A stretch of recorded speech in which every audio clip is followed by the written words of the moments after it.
Across Africa's vanishing wilderness, a blur of spotted gold. The cheetah, evolution's masterpiece, built for one purpose: speed. 0 to 60 miles per hour in 3 seconds. Spine like a spring, claws like cleats. It doesn't run, it flows over the earth. The ultimate high-speed chase.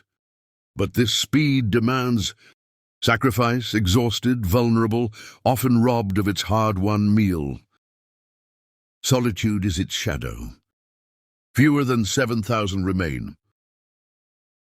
Habitat loss. Human conflict. Their time is running out. Will we protect this living lightning before its streak fades from the wild forever?